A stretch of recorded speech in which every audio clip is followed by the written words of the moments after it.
Hello and welcome to today's SCOPE webinar, part of our continuing series featuring Yukon University research chairs and leaders. We're hosting this talk with respect and gratitude on the traditional territory of the Kwanlindun First Nation and the Tonquetchin Council. My name is Sabrina Kinsella and I'm the Acting Senior Science Advisor for the Yukon government. I'm so pleased today to introduce our speaker, Dr. Fabrice Calmels, Permafrost and Geoscience Research Chair with Yukon University. Dr. Calmels has been studying permafrost in Yukon, Northwest Territories, and Nunavut since 2000, building extensive expertise on the impacts of permafrost thaw on landscapes, communities, traditional lands, and linear infrastructure. Climate change-induced permafrost thaw has important implications for the North, and today we'll hear about what some of his team's work reveals about permafrost-related hazards in Yukon. I'll turn the floor over now. Welcome, Dr. Calmels. Thank you. I will just share my screen.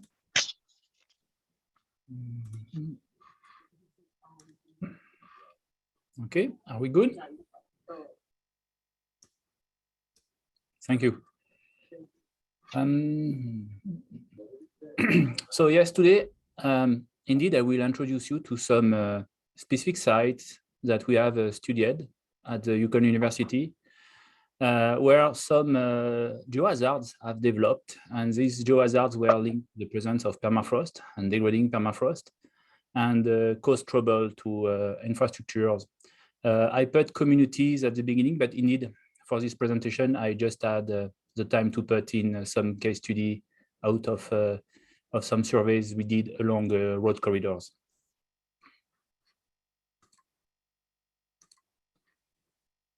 So permafrost is any type of ground that is frozen for more than 2 consecutive years. So at temperature at below 0 degrees Celsius. And this ground can contain ice, and it is the main issue that we may have with permafrost. As you can see in the picture on the top of the slide, we can see a sample of permafrost that we collected close to the Alaska Highway. And just looking at it, you can see that there is a lot of ice in it. In this case, in this sample, about 75–80% of ice is present. And if you look at the picture beside the sample, well, you see that when this ice is melting, the volume of ice is replaced by a volume of water that will be drained. And therefore, you have a phenomenon called consolidation, which means that we have a loss of volume and the soil will collapse. If you look in the landscape, what are the consequences of such behavior? Well, you can see some of the pictures that was taken in some areas where permafrost was degrading, and most of the time you will have subsidence and a landscape that become very, very wet. A lot of area where the permafrost is discontinuous will start to disappear and replaced by wetland. Some forest trees will be impacted and will disappear. And in some cases, you have various type of degradation forms, such as the lower picture on the right, which shows a thaw slump developing in the Old-Crow Flats. This is a consequence on the landscape, but there is also consequence on the infrastructures and that are built above permafrost. You can see that any kind of activities that is taking place above to permafrost may be impacted if permafrost is degrading, and some loss of volumes, consolidation happen. Railroad, road, buildings. The bottom left example is taken from Russia. Some collapsing in the roads, and even here, like a famous heritage building in Dawson. Now, for this presentation, we will look at two specific hazards and that develops along the roads in Yukon, the sinkholes and the thaw slump. And we will look at some sites along the Dempster Highway, which is shown on this map, and also along the Alaska Highway close to Whitehorse. So, as I said, permafrost degradation may result in various phenomena and will cause induce some hazards developing along the road. Here are some examples taken along the Alaska Highway, along the Dempster Highway, and you can see that there is some landslides that may develop, some sinkholes. We'll discuss about that. That also forms on the road, on the embankment. There may be some issues with erosion. Here on the right picture, top right picture, you can see a river is slowly eroding an embankment. General subsidence may occur. So along the Alaska Highway, it will just be this numerous bump and that will develop under the embankment and make the road less comfortable. There is some thermal erosion, which means that some water is passing under the road embankment and will erode some ice below the embankment. And there is also general degradation that occur all across the landscape.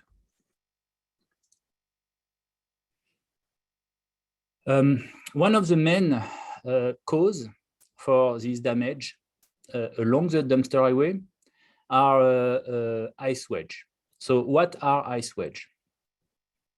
Ice wedge develop when you have a frozen ground that is very cold during the winter.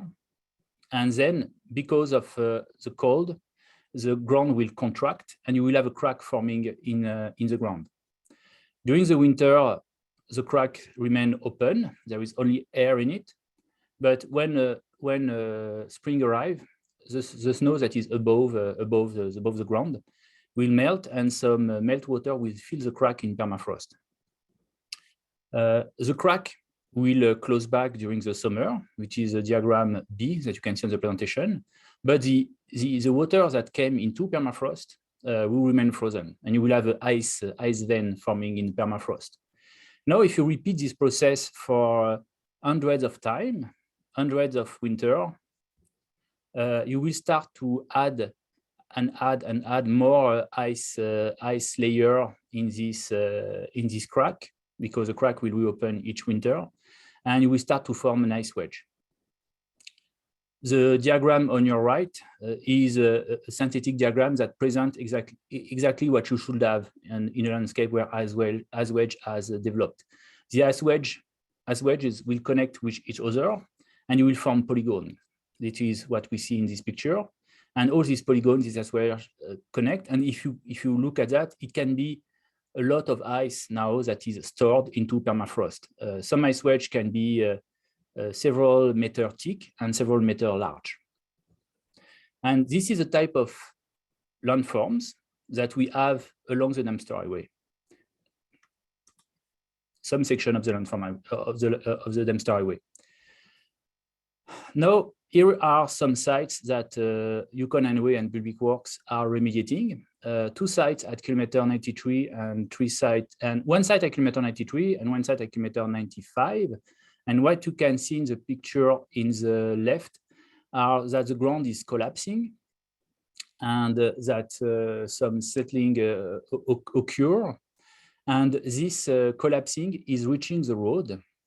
And therefore are forming sinkholes that highways and public works has to fill regularly to keep the road open. Another thing is that the picture in the middle show you that these sites where these collapsing are developing are sites where water is flowing from uphill and are closing on the road, and there is some culvert that has been installed there to convey this road, to convey the water below the embankment without damaging. But yet some water accumulates and at some point just start to erode, because water is hot, erode the ice under the ground, and find a way under the embankment by eroding the ice below the ground. You can see on the picture on the right, the ice is visible on the two sides, and you can see the ice wedge present. So what may cause the formation of these sinkholes and of this damage on the road at this specific location is the fact that, for example, during the winter, some water continue to flow, and the culvert become less functional or plugged by the ice, but the water levels continue to rise, and at some point, the water will start to penetrate the embankment, and the weakest point will be the location where the ice wedge are where the ice wedge are below the road, and then a thermal erosion occur, and the sinkhole will form. So we can see this phenomenon modelized with drone imagery. So those are pictures extracted from a digital elevation model built with drone. And you can see where the hydrocentric work is repairing the road and try to prevent the water to flow under the road. At the bottom right picture, you can see an sinkhole forming, this time not close to the road, but just beside the road, where again you can see that there is some water flow occurring from the field, then finding its way along ice wedge and melting the ice wedge nearby the road, and then continue below the road. At the time, the sinkhole has have not developed yet and reached the road, but it's a possibility. So yeah, just showing what we have to do, the parts that are eroded and where the ice is melting. One thing that we have done was to try to exactly pinpoint the location of this ice wedge that can be a potential threat to the road along the section that has been impacted. And here I show an example of ground penetrating radar surveys done at kilometer 95. And we were able to locate the ice wedge. So now we have a location exactly where some collapsing and sinkholes may form along the road. So those are the areas that has been monitored. But also we were able to see where some of the collapsing were already occurring. And that's the red arrow. The red arrow is showing an area where ice wedge has already melted. And Hydrocentric Works has proceeded already to many repairs and many fillings with gravel in the road, and therefore you have a much thicker embankment in this area because of the constant repairs, and it is a place where the water is passing by. The yellow arrows are showing hyperbola in the GPR profile, which are identified as ice wedge.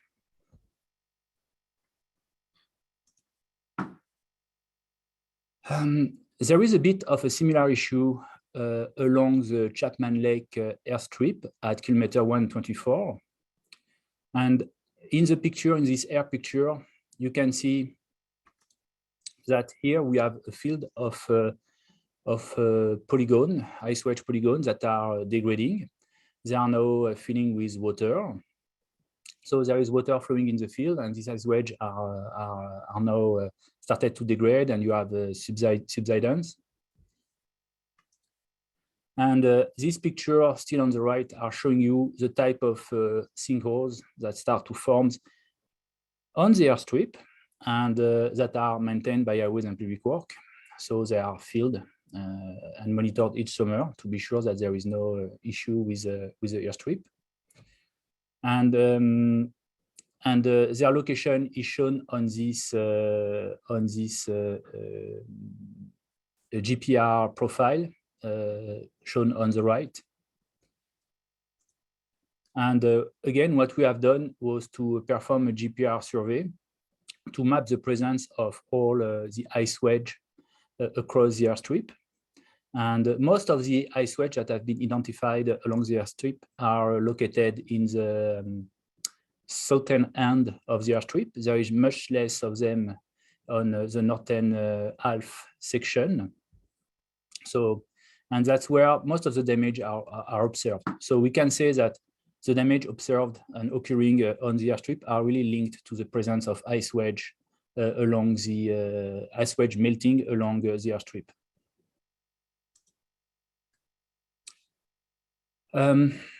So now I will present you two sites where thaw slump has developed.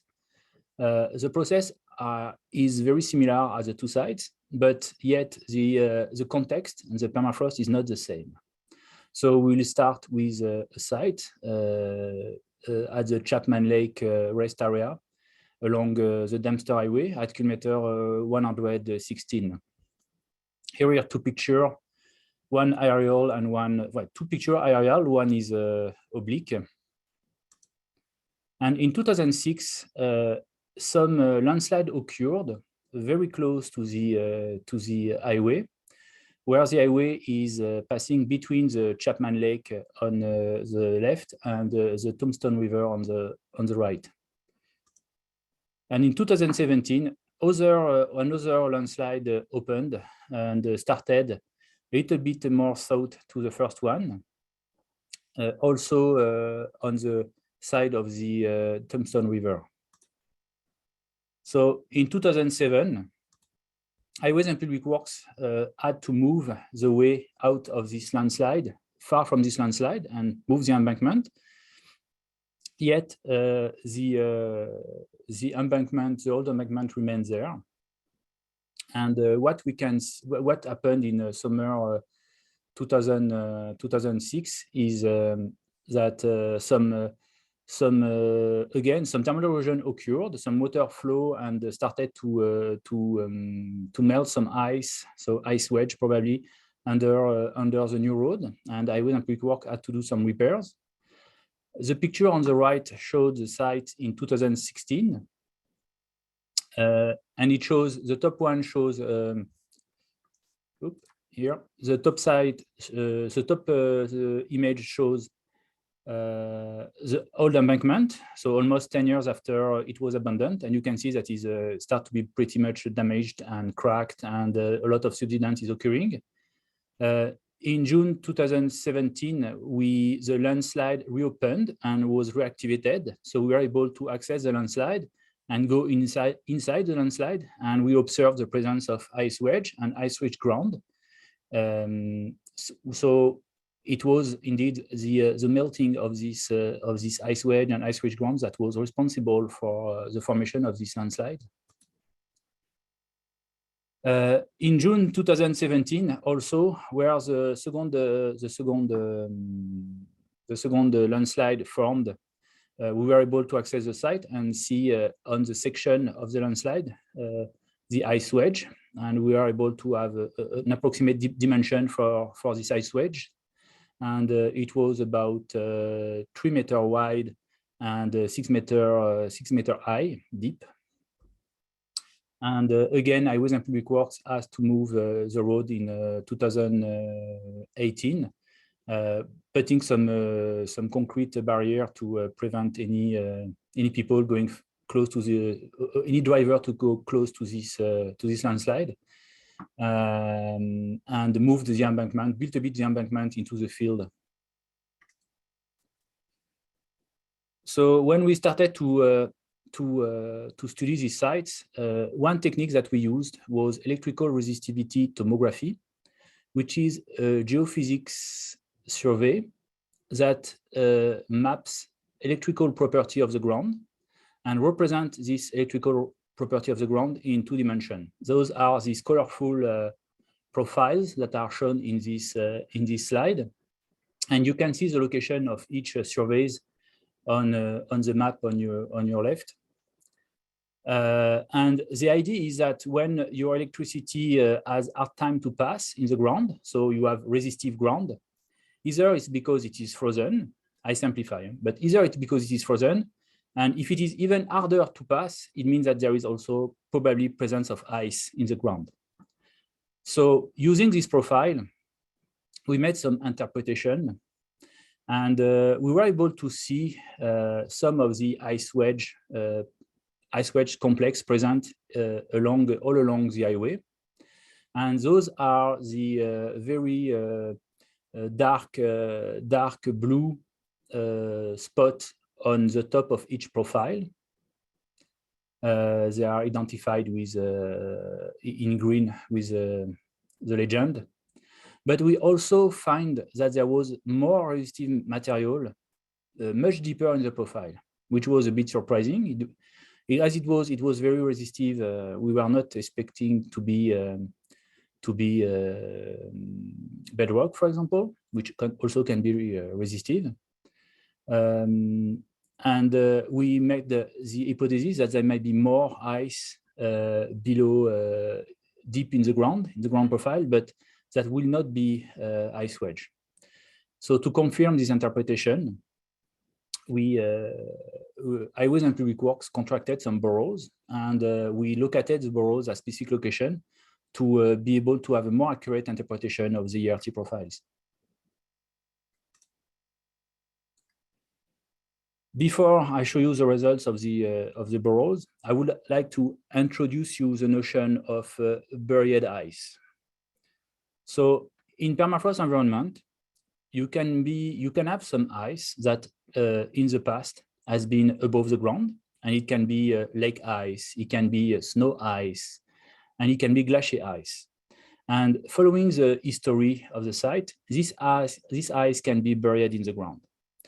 So one ice that can be commonly buried ice that can be commonly encountered is glacier buried ice. This diagram shows you how some glacier ice might become trapped in permafrost when the glacier is retreating. So in the diagram, in the diagram number 1, you have some dead ice that has been abandoned by the glacier as the glacier is retreating. Then, as the glacier is melting, there is some outwash deposit that start to accumulate and bury this ice in the ground. These deposits are brought back by meltwater from the glacier.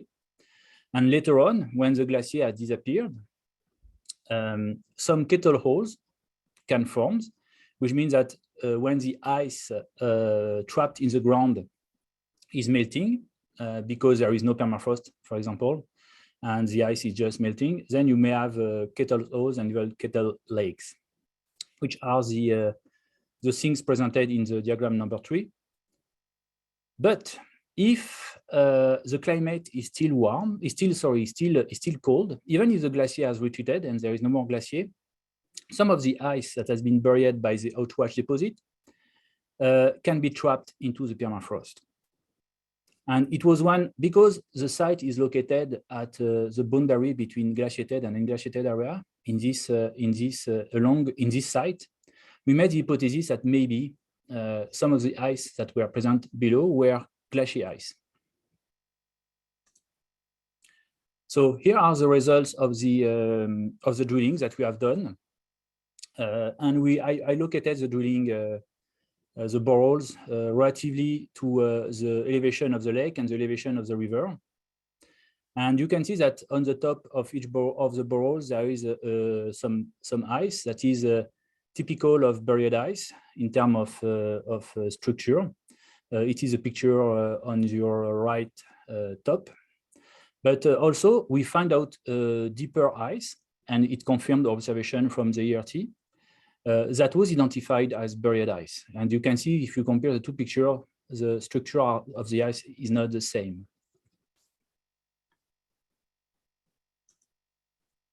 Also, Highways and Public Works contracted some bathymetric survey of the Chapman Lake. And what we saw was that there was a part of the lake that were, in average, a large part of the lake that in average was no more than 2 or 3 meters deep.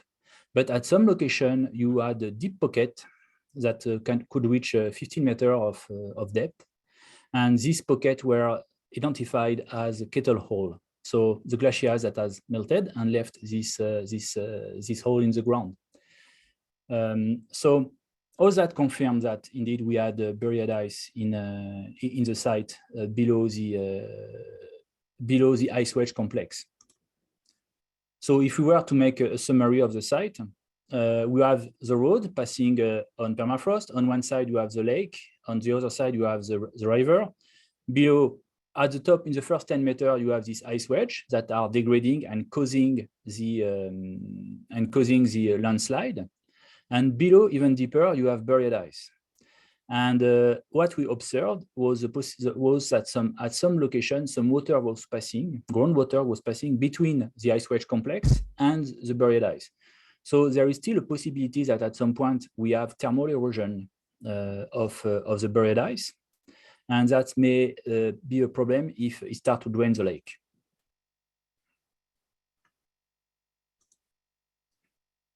To finish on this site, we did another survey, a little bit more north to this area, and we did another ERT survey. And the ERT survey showed a very resistive table in the ground. So in this case, it was much larger than what we observed in the previous ERT surveys. We've shown that we probably have the ice wedge complex again. So the one that caused the trouble with the landslide, but also a large sheet of glacier ice buried under the road. This site is not unique. We also went on kilometer 110, where some landslide were observed, but this time above the road. It is shown here. And we did some ERT, and again, we had the same pattern. The ERT was done here, where we had this ice wedge on the top and the buried ice present under.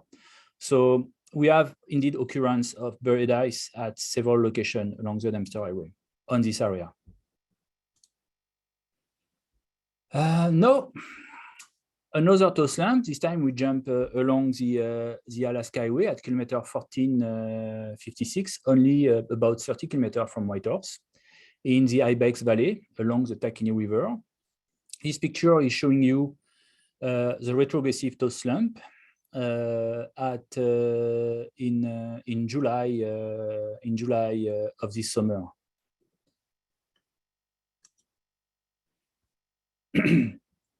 So the thaw slump was identified only in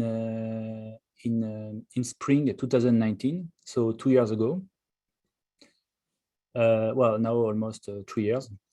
And we started to investigate the site with the Yukon Geological Survey. And we collected all the available imagery to try to understand when this process has started. And we think that the process started around 2014. And in addition to this imagery that we collected from the archives, we started to monitor the site with a drone and making drone imagery to produce horizontal imagery and diagram and digital elevation model too. And as you can see, in September 2016, the edge of the landslide was almost 106 meters from the road embankment. And as we started our monitoring in 2019, at this time, the head wall was at about 81 meters.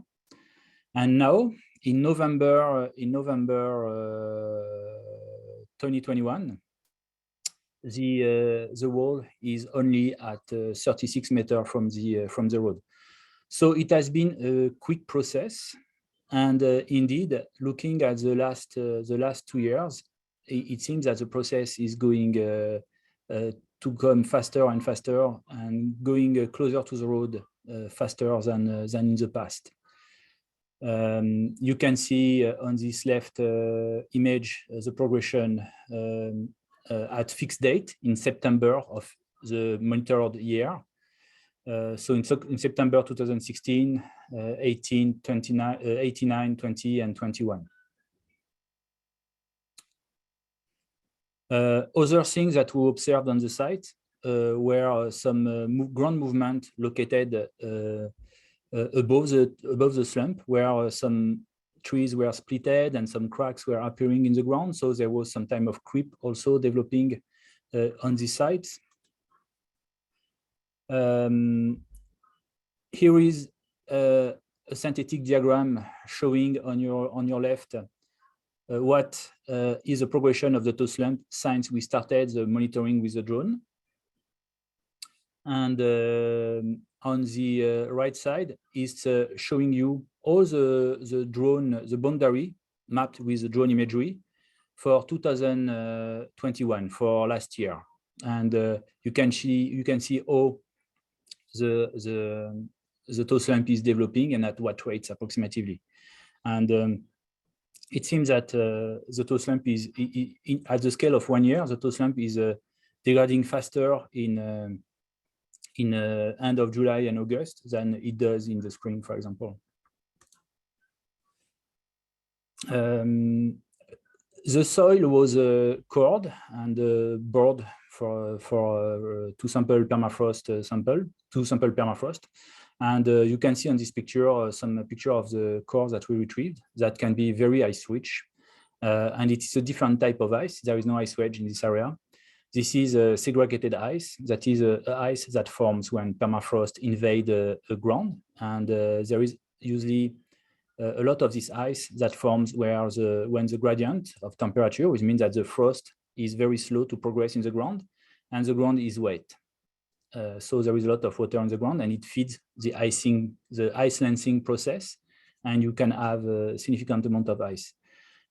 This ice can be observed on the head wall of the slump, and it is shown in this picture. So it's because, again, the soil is very ice rich that the landslide developed in this area.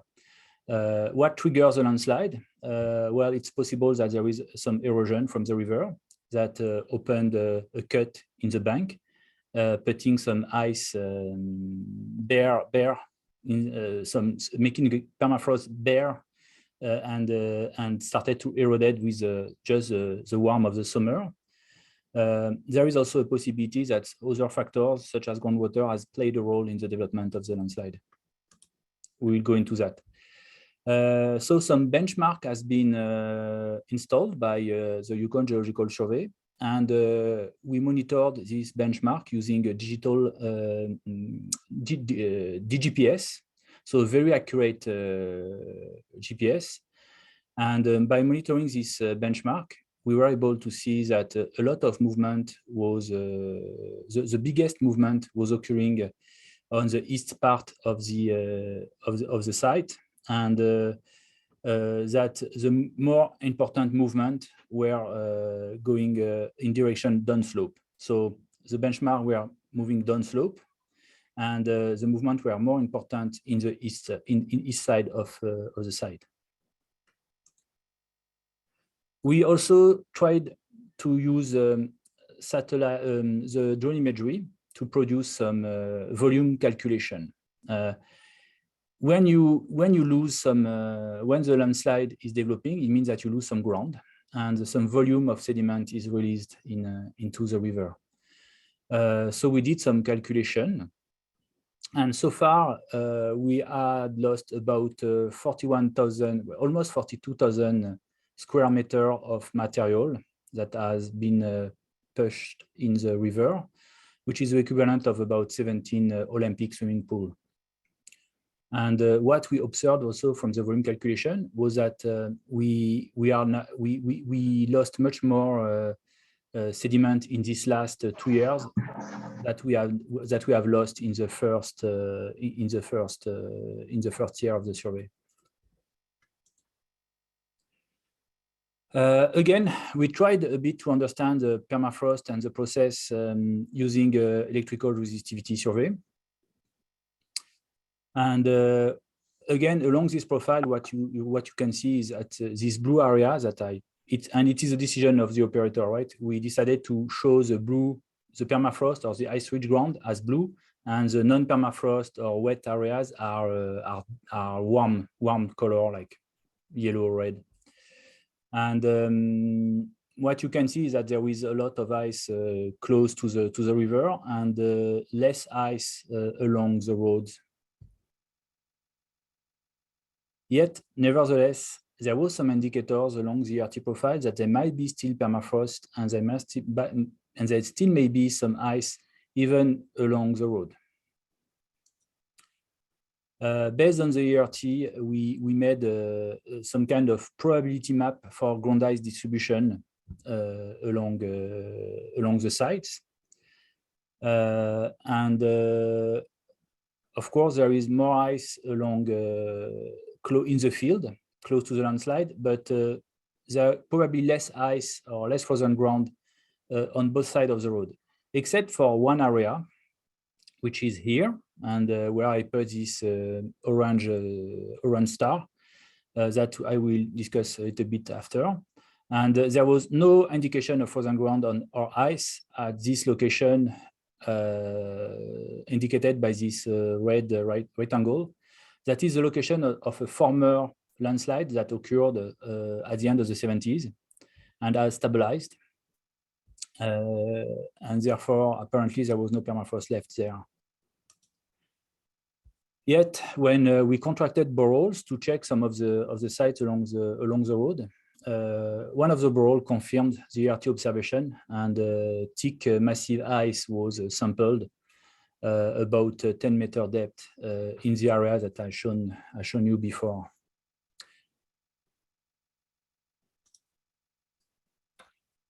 Another factor that may aggravate the landslide process is that there is some groundwater flowing in this site. It can be observed along the head wall, as shown in this picture, and this water is seeping at various locations. And sometimes it's a lot of water. We can see small creeks flowing. And this water contributes to carrying out the sediment out of the west area of the landslide. And we ask ourselves, it's also this water could not contribute to the degradation of permafrost and the acceleration of the retrogressive thaw slump process. We did some 3D ERT. So it's the same technique that we use with the ERT, but you are making several parallel ERT lines. And then you use them in a 3D software dedicated to that.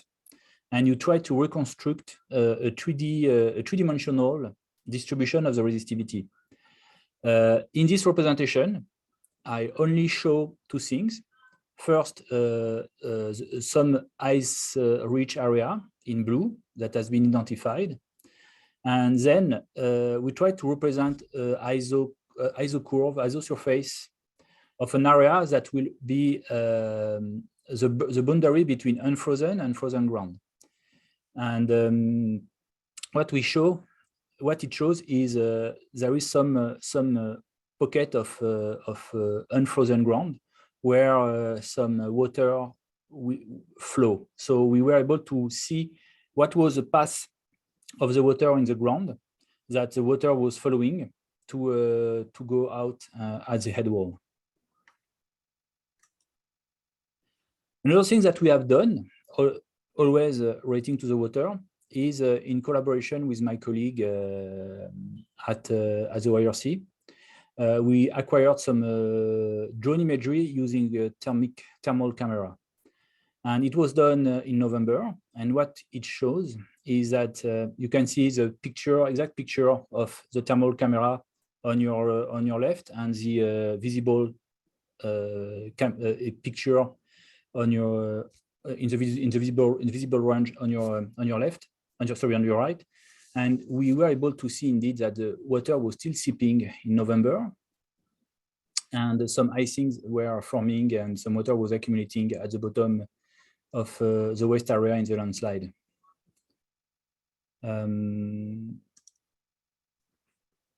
We were also able to produce orthomosaic showing exactly, because we use DGPS, exactly where these springs were located along the head wall of the slump. So if there is some mitigation that are done on the site, at least we know what are the areas that we have to take care regarding the water flowing and where they are located. We also produced a digital elevation model for the thermal imagery, because we have the visible spectrum image. So those are the tools that may help to manage water flowing in this slump. So what are the origin of this water that may aggravate the process? Well, first, there is probably some water coming from the hills, and that's what is shown in this picture. And you can see that there is a pathway that appears that could be potentially be the groundwater flow with some thermokarst ponds distributed along this path. But another thing also is that there is a farming just above the slump area, where lands are irrigated all summer. And this summer was a very warm summer, so there was a lot of irrigation. The water is pumped directly from the river and then sprayed in the field. It is likely that some of this water may contribute to the groundwater flow. It's something to investigate. So my last slide is about what can we do about this kind of hazard that are impacting the roads. And I have an example along the Alaska Highway, where with Highways and Public Works, a few years ago, we did a hazard assessment for the northern section of the Alaska Highway, and we ranked and we identified the most problematic area in partnership with Highways and Public Works. And some really critical sites were identified. One was at the Dry Creek rest area. It is shown there, where again there is some massive ice present in the profile, and this massive ice, likely from glacial origin, was inducing a lot of damage and subsidence along the road. Therefore, we had a project with Professor Guy Doré at Laval University to investigate what was the possible way to mitigate these sites. And one of the hypotheses was to use thermosiphons that are a system used to extract heat from the permafrost during winter time.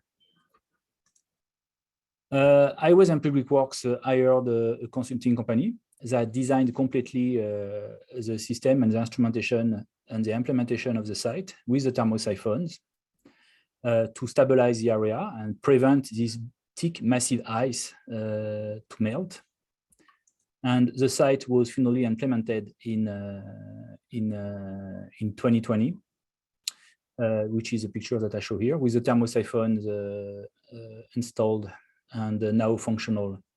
And the last news are that they are working well, and the ground temperature is now cooling, which preserves the ice below the road.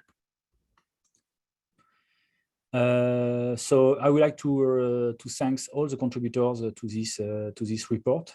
To this presentation. Pania Lipovsky from Yukon Geological Survey, but also Paul Murchison and Mohamed Idris and Sandra McDougall, that are the people that are very helpful at Highways and Public Works and are working with us, and also all the founders, Transport Canada, CIRNAC, the Yukon government, and also ArcticNet. Thank you. Wow, thank you so much, Fabrice. That was excellent. Really, really interesting and compelling stuff, and really neat to see the range of methods that you're using to monitor and understand what's happening out there. I'd like to open the floor for questions. So as mentioned at the start, I'm looking for raised hands, or if people would prefer, they can certainly type into the chat and I can read out a question on your behalf. I wanted to ask, I know you're focused on the transportation infrastructure today a bit, but I wondered whether you could talk at all about communities and whether specific communities in Yukon are more vulnerable than others. and the living in Whitehorse, I'm particularly interested in Whitehorse vulnerability, but wondered if you can share anything on that. Yes, well, I see that Pania is online, Pania Lipovki, which is very good because we have done a project together mapping hazard related to permafrost along in Whitehorse. And we didn't find any concern in the Whitehorse city area, but there was some areas that were like example the Ibex Valley, and indeed this site was investigated because of the project mapping permafrost in the greater Whitehorse area. So this one, so there is some permafrost site around Whitehorse. There is one, a small one indeed, along the Hamilton Boulevard. That Whitehorse people may know because the road was a little bit bumpy in this area. It has been repaired and now it seems to be relatively stable. So there is a very small pocket of permafrost close to Whitehorse, but the more problematic area, I think, is really the Ibex Valley, where this landslide is occurring.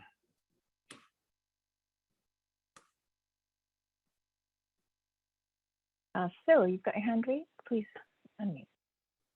Oh yeah, so that was a pretty fantastic presentation and showing that showing the time scale of how retrogressive thaw slumps increase as they get bigger. The rate of expansion is increasing is really fascinating. I have a couple questions about that, but before I'm kind of wondering, what is the typical superficial geology in the area? Is it dimicton, or is it glacial fluvial sediments, or when was it recently glaciated too? I'm not as familiar with the Yukon as I'd like to be. So in Whitehorse area, in this site, it has been lacustrine deposit because there was a glacial lake in this area. It was not glaciated, so a very fine sediment. Along the Dempster, as I said, we are more in continuous. So we are in this continuous and sporadic permafrost in Whitehorse. In the Dempster, we are in continuous permafrost, and we are at the boundary between unglaciated and glaciated area in the site I have shown. And there is several limits from several glaciations. So the story is a bit complicated in this area. But bottom line, on the site, we have a glacial fluvial where the ice wedge has developed. And at some location, we can see some clay, lacustrine clay, that maybe are symptomatic of a proglacial lake present there. So there is also some fine material. So that's this. It's a very two different type of environment. So my other question about the retrogressive thaw slumps is, what does that material look like as it comes out? Does it get sorted, or does it represent like more debris flow like sediment, or can it look like outwash if you weren't hip to knowing that it was slump deposits? Yeah. So in Whitehorse, it's mud, let's say like that, because it's fine. But in Whitehorse, we also have a layer of sand above the clay. Yeah? So it's the remaining sediment must be a mix of sand and silt and clay. Along the Dempster, most of the fine tends to be washed out because there is a river again. So you may have a accumulation of coarse material, and the material is a bit like a diamicton. So, but with a large portion of silt and fines. So we had some gravel. We went through when we were drilling, but we have the feeling that we did some grain size analysis, and it is there is a majority of fine sediment mixed with it. The images you showed where the deposits were in the river, and then you had that blue streak. It looked like just like glacial flour entering that river. That was pretty fascinating. So thank you for answering those questions. Great topics. A question's coming in the chat. And I don't know what the acronyms stand for. I know you probably said, but anyway, can you talk about the DEM that you developed? Do you use, I think the SAR, I think that's satellite imagery. No. Digital elevation model. Thank you, Letitia. Yes, what we used was, so we use basically first aerial imagery acquired from a drone, which is a Matrix Pro version 2, I think, which has a RTK system. So an accurate, very accurate GPS system is not sufficient. So we have established PPP, I think, which are very accurate ground station set up with a DGPS. And we used also targets distributed all along the survey area, also very accurately located using this high precision point. And we are comfortable to have a margin of error of only a few centimeters, maybe less than 2 centimeters horizontally, a little bit more vertically. And we use this imagery there then to produce the DEM. So it's a bit demanding because you have to really ensure that your site is very well georeferenced, but it's very, very efficient. And our measurement has been consistent. For example, when I shown the limit of the head wall, okay, now we are to the point where we can measure the limits with a measuring tape. So we are able to go on site, put some benchmark and measure with measure tape accurately to the millimeter, and our measurements are matching our DEM and very accurately, and sometimes under 1 centimeter. So that's the way we produce the DEM.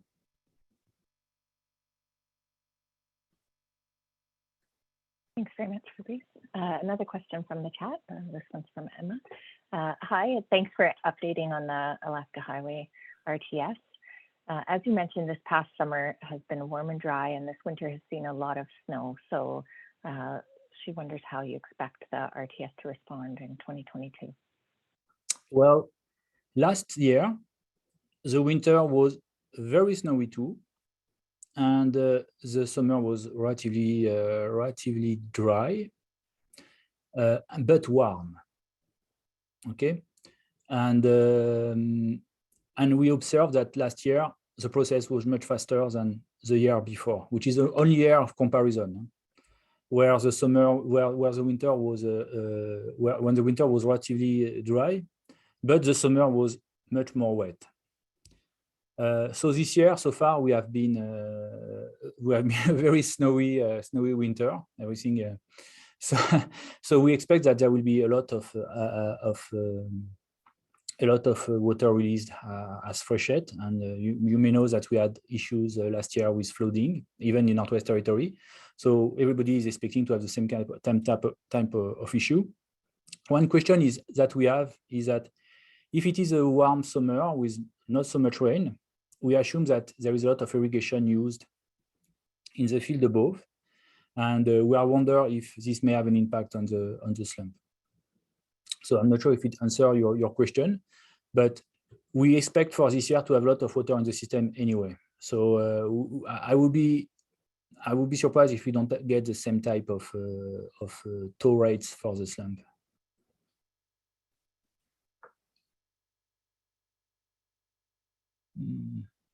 I hope that answered your question, Emma. I've had another question come in the chat. This is from Tobias. Yeah, the one about also related to. Yeah, the one about the thermosiphon. So now the thermosiphon, we have engineered, and all of us have learned a lot about the impact of climate change, right?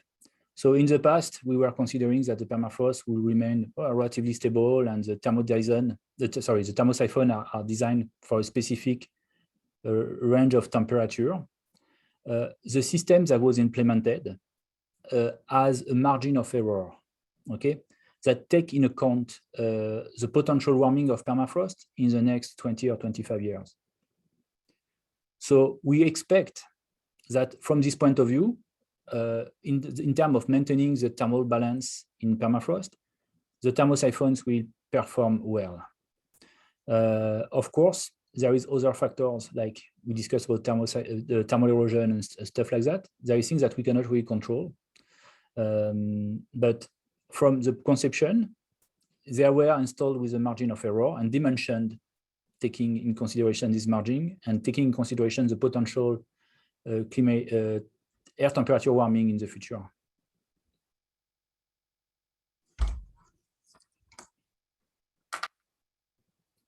Thanks very much. We're just about out of time, so we probably have time for one more question if someone has one. Oh, Letitia's asked if you would mind if she used a screenshot or two from her session, from this session in her tweet thread about, or a LinkedIn post. Sorry? Do you mind if she uses a screenshot or two of this session in a Twitter thread? I will tell you better. A lot of what I've presented here is now available in various reports. Some report from YGS about whitehorse, a report about the thaw slump that we put online recently, and another report of where we investigated the thaw slump in whitehorse and along the Dempsey Highway to instrument it with alarm system.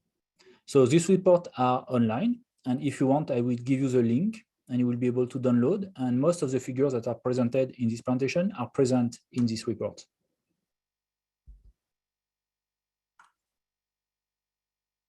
Wonderful. If you have a chance to put that if you link want, in the chat, I can maybe collect. You know what? I can collect the shortcut very fast and put it in the chat. That'd be, yeah, perfect. We've had someone else also echo that would be helpful. So that's wonderful. Well, thank you so much. Really great. I think we could probably have continued the discussion. It's great to have a lively group that's participating as well. Really interesting topic. And I'll be sure to brush up on my acronyms before we talk next time.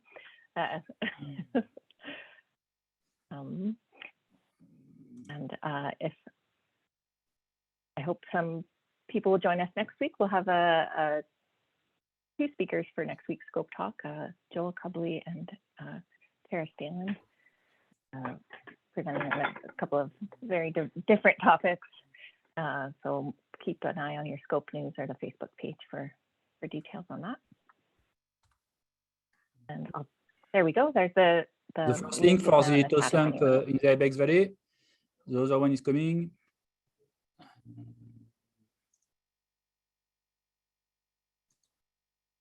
Just that.